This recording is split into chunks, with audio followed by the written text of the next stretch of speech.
Hello again. We're continuing our Let's Play of this game, and if you recall, we left off just after Snowe had a dream and freaked him out, but it's freaked out Richard even more. Such a first clue that some weird stuff going on in this kingdom. Well, actually, it's probably not the first clue. I mean, the whole thing about everybody, you know, feeling whatever the prince feels, that's pretty weird too. But just sort of accept that as a fairy tale, but the thing with the dream is odd even for that. So we're going to we're actually looking for the library right now, but this lady over here is Vera, who is kind of like a mother figure. She'll teach you about magic if you want, but I played this game already, so don't need any more info about that. Let's see. So this castle's big. I mean, I'm looking for the library. I think I'll find it probably pretty quick. I think it's on like this sort of left side of the castle. I'm not going to explore the castle in full right now. I think there'll be time for that later. What we got here? No, this is like quarters for the servants, basically. Don't judge us. Alright, so not too much to say yet, just because I'm looking to advance the plot here. Maybe the library's over here, maybe? Let's see. Let's head down the basement and see what we can find. There we go, alright. So he basically locks himself up in here and starts reading like crazy. And I really like this bit, because you could see all these... you got him at the desk, turning his head back and forth, looking at different pages. And you got the librarians running around grabbing stuff, and then you've got this big pile of books that he's going through. It's really good. It's just really detailed, and you know, it adds a lot to this bit. And you get the sense that he went through a lot of like just boring crap, and then he finally found something that was really, you know, revelatory for him. So he goes back up here, and this is a funny bit. I think he's got some line. Where is it? Yeah. Sorry, I can't laugh without coughing. Just imagine me laughing. He says, "What was my parents' problem?" That's an understatement. But you know, he read about this young girl. Well, not girl. She's basically an adult. Just a young woman locked in a tower that's reasonably close to the kingdom, and he's outraged about that, like really outraged. And he's, you know, once he gets a little bit of information from Richard, he's dead set to fix it. And you know what this reminds me of? It's like, I think there's a point in a lot of people's lives, maybe like late high school, early college, where you start paying more attention to the world, to current events. And then once you do that, you start realizing how screwed up everything is. And then you know, then you think that, oh man, we got to fix this right now. You know, but eventually, you know, you get older and you sort of realize that that it's not quite that simple. So yeah, he sounds like Shroud here. Actually, he's going on about justice, and that's interesting. And they have a Snowe and Shroud have one or two things in common. I mean, in some ways they're really different, but in this way they're the same, in the sense that like they really just want things to be fair. You know, they want people to be treated, you know, with dignity and whatnot. And they just get very upset and borderline, you know, unreasonable when that's not happening. And I think, you know, a lot of people get annoyed with both of them because of that quality. But it's also part of character development. That's what people miss. I mean, it's not very useful to just sort of start your character out as like this, chapter 1. Just to start your character out as just, you know, already this fully developed person. I mean, you know, Snow's going to learn a lot about all sorts of things during his adventure here, and Shroud eventually learned to sort of widen his perspective over the course of the game. And so, you know, people kind of forget that when they say like, oh, he's so annoying. Now, I looked at my footage and I realized that I missed a couple of the snowmen. So while I'm talking to all the NPCs before I go, I'm gonna track them down. Ooh, gift. It's the first of many gifts.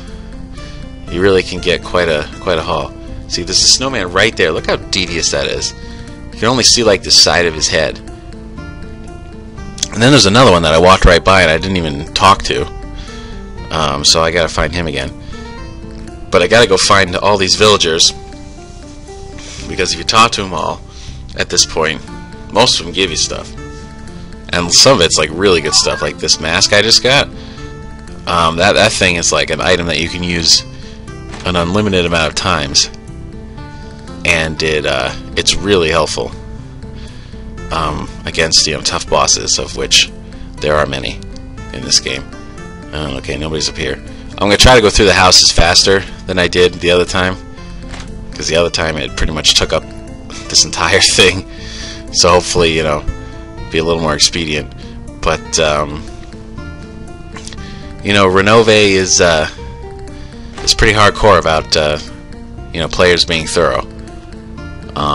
You know, if you are thorough like this, you're gonna be rewarded. See, I got something else now. He's like, oh, thank you. And so that's what I'm doing. Let's see what this guy's got for me. Where's my gift, sir? Sorry. Alright, so we're gonna keep going though. We're gonna visit everybody quick, and then it's gonna be like Christmas. I'm gonna get all sorts of goodies. What we got here? Oh yeah, this is the weapon and armor shop. Actually, you can see that there's some and I only know this because an armor shop is a big part of Master of the Wind too. You can see some of the RPG Maker XP armor, you know, from that tile set. It's right up against the walls there, and so that's a nice addition.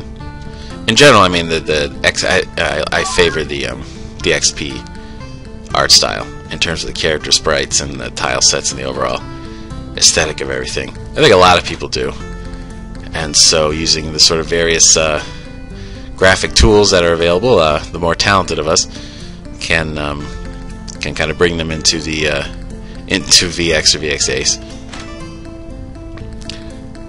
Let's see what we got here.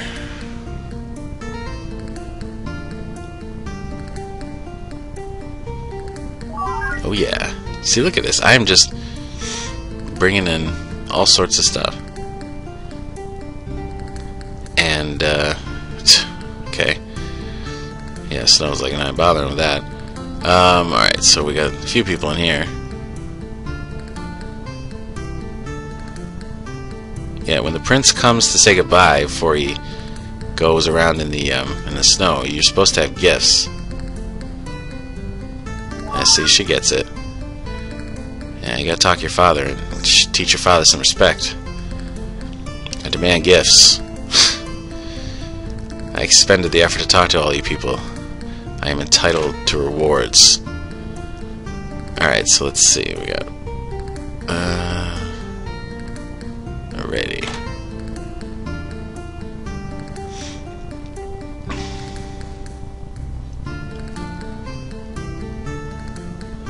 Oh, that's interesting. She, I already beat you that lady. I already got all the good stuff. But she talks about how she was really angry for a bit. She wasn't sure why. But, you know, given the whole sort of lore behind this place, probably had something to do with the fact that Snow was so angry about the thing with Astra, that everybody in the kingdom got pissed off for a little bit. And, so that's a good example of that in action. Got anything for me, Trilby? No? Well, fine. I got enough stuff anyway.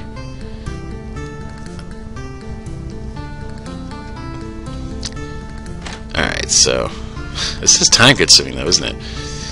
Yeah, I don't know about this. I thought this Let's Play was going to be a lot shorter than Clean Slate, but I think with the level of thoroughness that... Oh, this place is empty. Shouldn't have bothered. I think with the level of thoroughness that I'm doing here, trying to get everything, it'll probably wind up being long... Well, not longer. I mean, it's not going to be 75 episodes, I hope. But longer than I had originally thought. And I think, you know, part of it is because even though I played this once before, I still don't, you know everything. I don't know, you know, all the secrets and goodies. I mean, I've, you know, looked stuff up on the game's website so I could get them, but that doesn't list everything. So I mean, it's always a little slower when it's not your own work. Like I could play through. You know, if I ever do one of these for Master of the Wind, I'm sure it'll be very quick. And, man, look at that. Bead bracelet. Thank you, Theodore.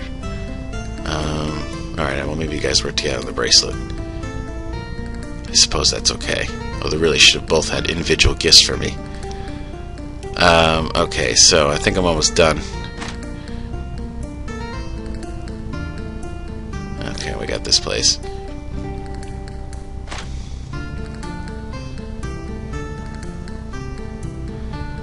I already bought a few items before. Oh, the dog's got nothing for me? Well, fine. See if I pat you in the head again. Alright, so I guess we're about done here. So let's check out the hall. Yeah, look at all this shit. Yeah, look, man, look, got some ethers. Got all these, like, custom potions. A loving potion. I got a shop's package. I'm not even sure what's in that. I got a priest potion. And I got some battle stuff. The scary mask and the cornet, man. Those things are clutch. You're going to see them in action eventually. And I guess these potions are used in battle because they're in this section. And I got this bracelet, which I can equip. And it'll, you know, improve my stats or something. Let's throw that on. Yeah, it's a nice buff for, I think that's magic attack or something. So that's cool. And now it's time to set out on our way. And you get to see the cool world map once I'm out of here. Yeah, look at that. Isn't that neat? It's got these little dots. And then when you get somewhere, you'll see you get like a little picture. I really like that. It's very professional looking. Alright, so now we're basically in the first dungeon. We're going to fight some dudes. And this is the battle system. Now, if you recall, I said last time that this game met about 90% of the, you know, through-the-roof standards that the RPG Maker community has. Now, I said 90%, not 100, because the battle system is basically... It's got some neat tweaks, like the rotating wheel thing, but, you know, it's a front-view battle system, which is considered, you know, default, and, you know... And so, you know, some people kind of gave her a hard time about that. They're like, oh, you know, you had all this other nice stuff in your game. Why didn't you have a custom battle system? And, you know, the reason for that is that, you know, this still works. I mean, there's a reason why it's so persistent. I mean, it's fun. You know, I mean, it's still fun to play. It's not like, you know, oh, well, I thought this game was good, but then I saw that you had, like, a default battle system, so I guess it's not good. And give me a break with that shit. And, you know, in terms of, like, and there's a lot of strategy in the actual battles, not so much now, because we're at the beginning, and, you know, I only got one party member. It can't be too hard, or else it's, you know, just not fun, so... But once we start getting to bosses and we have more party members, you're going to see that there's a lot of strategy in these fights. Status effects are a big deal. Elements are a big deal. So it's pretty good. But in terms of presentation, you know, it's not as custom as the rest of this. But I got no problem with that. You know, and that's the thing. I mean, you don't necessarily have to, like, do everything yourself. Here's a scarecrow. What do you got to say? Why set me on fire? Because it's fun. Let's do it. Oh, now he's trolling me. You know, in theory, I will be able to set you on fire. I'm a fucking fire mage. You know, if I didn't, it's because I chose to spare you. But anyway, the point is, you know, the RPG Maker community and its standards, they all come from this place, this assumption that if you're using RPG Maker, you should be ashamed for some reason. I guess because you're not, you know, if you're not like Hideo Kojima, you should be ashamed. But, you know, why? But all the sort of things that they tell you that you should do, or sometimes demand that you do, come from this assumption of shame. It's like, oh, well, if you're going to use RPG Maker, then you should do everything you can to make it look like you're not using RPG Maker. You know, you should make all your tile sets from scratch. You should make all your characters from scratch. You should make all the face graphics. You should completely fucking redo the battle system. Never mind that there's one in place for you. You know, you should do all these, like, fancy-ass scripts. And, you know, a lot of people don't really have the talent or the resources to pull that off. I mean, this game is exceptional. You know, we've established that. And we're going to keep talking about that. But not everybody has the talent that went into this. You know, the visuals of this game. I mean, this is, you know, and to assume that everybody could just do this if they worked hard enough or whatever, and that it would look as good. I mean, that's kind of offensive to somebody who actually can make something like this. You know, because you always get these people where it's like, oh, well, you know, you ought to put more effort into your game. If you're not willing to, like, do all this extra work and make everything from scratch, then you're probably in the wrong business. You know, maybe you should go back to, I don't know, drawing sketches or some shit. But and that's just bullshit. You know, that it's all bullshit. And, you know, not that it matters anyway, because you can put it, you know, most games on the main RPG Maker forum right now don't get played, regardless of how good they look. Because everybody's too busy, like, you know, hawking their own game and, you know, going around in all the different threads and giving their opinions on everything as if they're fucking, like, God's word brought down from the mountain. And they don't have time to actually, like, look at other people's stuff, because God forbid that take the attention off of them. And, you know, I'm part of the problem. I mean, I played this game because my friend made it. You know what I mean? I mean, that's, every now and then I try to go out on a limb and play a random game, but it's not that often. I mean, you know, I'm kind of finicky about how I use my time, so it can be hard to justify. But I still think I try harder than most people, though. And we shouldn't assume that every game will look like this. Use my IP skill. Those are fun. Now that's another part of this game. You get these equipment that has like a skill associated with it, and you can use that. You know, and it gets some good ones later in this game that you'll see. But we shouldn't assume that every game will look like this. You know, I mean, this is exceptional, like I said. And I just think that when you're so friggin' picky about people's work or about, you know, especially the visual aspect of it, you're just, you know, it's just discouraging. You know, you're basically just telling people they should give up. And that doesn't seem like what we want to do. You know, if you're going to call it like a community, that's not what happens.